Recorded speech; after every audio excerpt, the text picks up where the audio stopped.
প্রবাসী কার্ড চালুর ঘোষণা দিলেন অর্থমন্ত্রী। ৮ দিনের লাইসেন্স বাতিল সঠিক সিদ্ধান্ত নয়, মন্তব্য জামায়াত আমিরের। ইরানে হামলা স্থগিত, বিশ্ববাজারে কমেছে তেলের দাম। পদত্যাগ করেছেন যুক্তরাজ্যের প্রতিরক্ষা মন্ত্রী জন হিলি।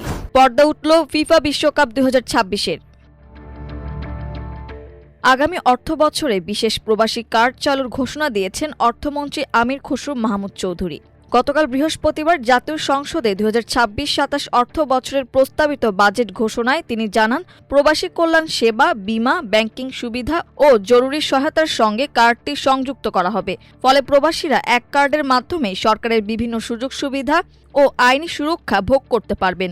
বাজেট বক্তৃতায় আমির খসরু মাহমুদ চৌধুরী বলেন, বিকল্প শ্রম বাজার হিসেবে সরকার Russia, Portugal, Romania, Brazil, Greece, Serbia, North Macedonia এই দেশগুলোর সঙ্গে ইতোমধ্যে দ্বিপক্ষীয় চুক্তি স্বাক্ষরে উদ্যোগ নিয়েছে। দীর্ঘদিন বন্ধ থাকা মালয়েশিয়া, ওমান, সংযুক্ত আরব আমিরাত ও কুয়েতের শ্রম বাজার খোলার প্রক্রিয়া শুরু করেছে সরকার। ৮ দিন হাসপাতালের লাইসেন্স বাতিল পুনর্বিবেচনার আহ্বান জানিয়েছেন জামায়াত আমির ডা. শফিকুর রহমান। বৃহস্পতিবার রাতে জামায়াত আমির তার ভেরিফাইড ফেসবুক পেজে এক পোস্টে একথা বলেন।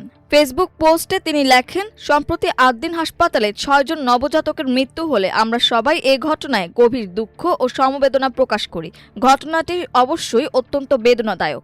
এই ঘটনা কেন্দ্র করে সরকার আজ হাসপাতালটির লাইসেন্স বাতিল করেছে। এটি মোটেই সঠিক সিদ্ধান্ত হয়নি। তদন্তের মাধ্যমে কোনো অবহেলা, ত্রুটি কিংবা অপরাধ চিহ্নিত হলে তার বিরুদ্ধে আইনানুগ ব্যবস্থা নেওয়ার বিধান রয়েছে। তা না করে যে হাসপাতালটি গরিবের হাসপাতাল নামে পরিচিত এবং মানসম্মত সেবার মাধ্যমে জনগণের আস্থার প্রতিষ্ঠানে পরিণত হয়েছিল, আজ তারই লাইসেন্স বাতিল করে দেয়া হলো। শেষ পর্যন্ত এর ক্ষতি জনগণেরই হলো। ইরানের বিরুদ্ধে পরিকল্পিত সামরিক হামলা স্থগিত করার ঘোষণা দেওয়ার পর আন্তর্জাতিক বাজারে তেলের দাম কমেছে। শুক্রবারও তেলের দামে পতনের ধারা অব্যাহত রয়েছে। ব্রেন্ট ক্রুডের দাম ব্যারেল প্রতি $1.21 বা 1.3% কমে $89.17 নেমে আসে।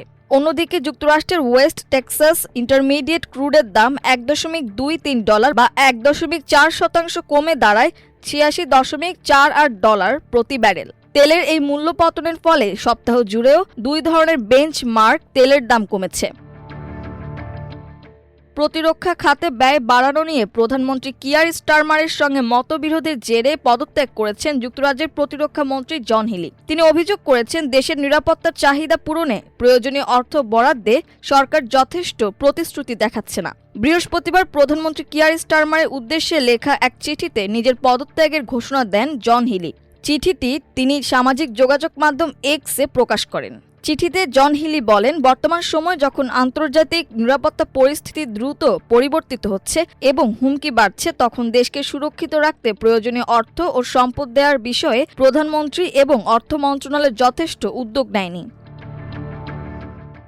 অবশেষে পর্দা উঠল the greatest show on earth খ্যাত ফিফা বিশ্বকাপের। টুর্নামেন্টের উদ্বোধনী ম্যাচে দক্ষিণ আফ্রিকাকে ২-০ গোলে হারিয়েছে অন্যতম স্বাগতিক মেক্সিকো। এছাড়া উদ্বোধনী দিনের প্রথম ম্যাচে চেক প্রজাতন্ত্রকে ২-১ গোলে হারিয়ে চমক দেখিয়েছে দক্ষিণ কোরিয়া। মাল্টিমিডিয়া ডেস্ক, আমার দেশ।